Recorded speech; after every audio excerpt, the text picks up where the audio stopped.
In this video, another new loan app po na madadownload natin sa Google Play Store, which is itong si Cash Aid Loan App. Kaya sasubukan ko siya. Mukha siyang promising, no? Kasi mataas siya mag-offer and then maliit lang yung interest rate niya. Maliit lang din yung service fee niya. Almost buo siyang matatanggap. Wow. At ang maganda dito kasi no, long term siya. Hindi siya 7 days to pay. Pero dahil bago nga lang ito, no? Parang ang yabang naman ng loan app na ito na parang nasa kanya ng lahat. Kaya nga, di ba, in this video, nandito po ako para silipin at subukan ko mismo. Okay, disclaimer tayo na this video is not sponsored. Gusto ko lang talaga i-share sa inyo kung ano ba talagang meron sa loan app na ito, what to expect before trying. And by the way, if you are new to my channel, nagre-review po tayo ng different online loan apps or online loan services, legit man or hindi, new man or existing. Sinisilip ko po yan at sinusubukan ko mismo. Nagbibigay po tayo dito ng legit tips, reviews, and recommendation and what online loan apps or loan services to avoid. Kaya kung gusto mo yung mga ganitong mga videos, you can consider subscribing at i-click mo yung bell button para lahat ng videos ko is updated and notified ka. Well, eto na nga. Back to Cash Aid Loan App po tayo. Na again, nakita ko lang kasi yung ads na to, no? Kaya ko siya na-notice. Sabi ko, loan app talaga ito kasi may loan amount dito. Hindi ko yung install na. Nakita ko dito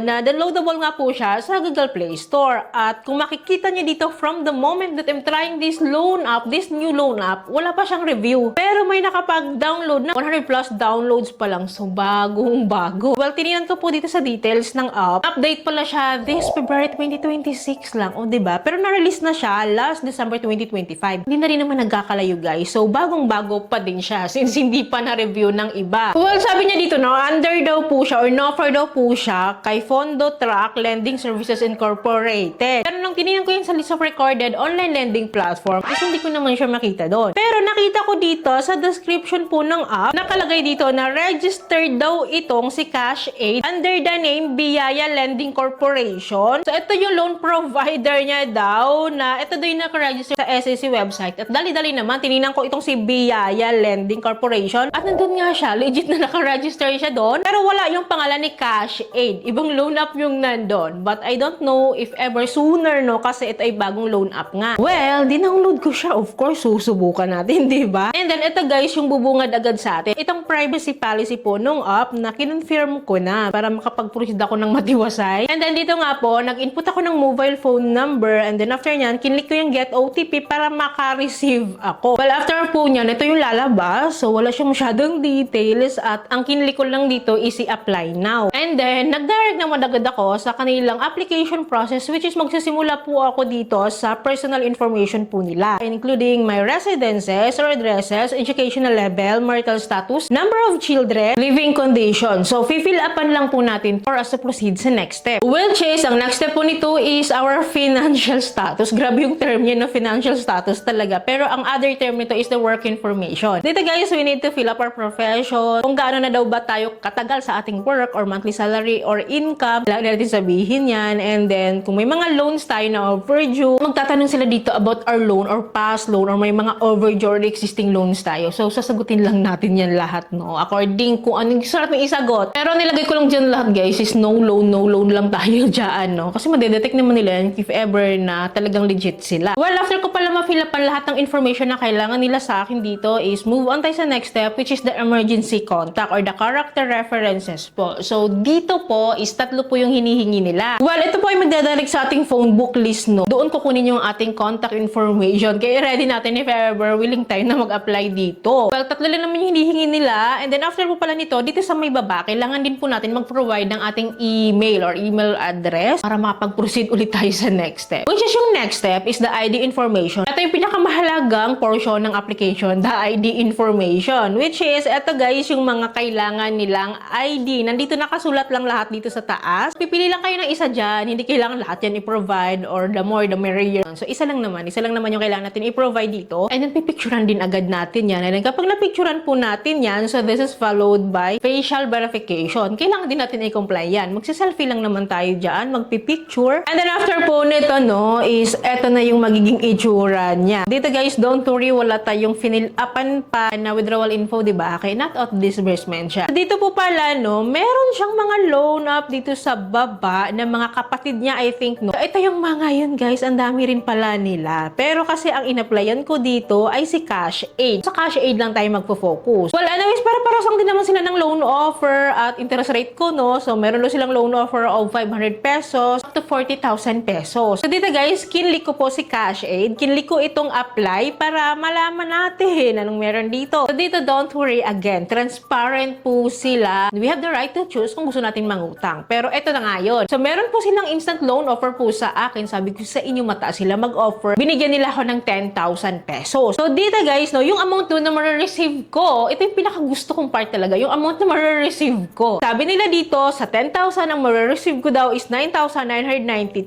So, 8 pesos lang daw yung ibabawas nila, which is yun yung service fee. Well, hindi natin pwedeng i-disregard yung interest rate kasi hindi natin pwedeng walang interest rate. So, binigyan nila ako ng 320 pesos na interest rate. At eto na nga yung aking repayment details para alam nyo na ganito nga siya. This month is February po, no? Magbabayad pa ako by March pa. So, ito yung sinasabi ko sa inyo, almost 1 month mahigit bago ako pwedeng magbayad dito. Hindi siya 7 days to pay sa first repayment, katulad ng ibang nakasanayan natin ng loan apps. Hindi siya ganon. And then, sa second repayment ko is matagal pa. May. Third is June. Grabe, no? Bago-bagong loan app niya pa lang, ganito na yung atake niya. Ang legit-legit niya kuno. Pero, ito na nga. Syempre, no? Para malaman natin kung legit ba talaga na makakautang ba talaga sa ganito? Legit ba talaga yung flash niya dito? Kung it is what it is, then why not? Well, dahil gusto ko siyang subukan, scroll up tayo. Dito kasi natin makikita yung ating receiving account or yung ating disbursement account. So, yan po yung i-click natin para makapamili naman tayo, no? Kung saan natin siya i-disburse, either e-wallet ba or bank transfer. So, I choose e-wallet lang and preferably si GCash lang po yung aking pinili dito. And then, after po niyan, kinlik ko po itong submit para makapag-loan na tayo agad-agad. Meron siyang countdown dito. And then, successful daw. Your application is under review. Once approved, the money will be credited to your bank account. O, diba? Ang saya, successful. Confirm ko naman. And then, ilang minutes, no, yung nakalipas, binalikan ko yung app at nakita ko dito na rejected po ako. So, sayang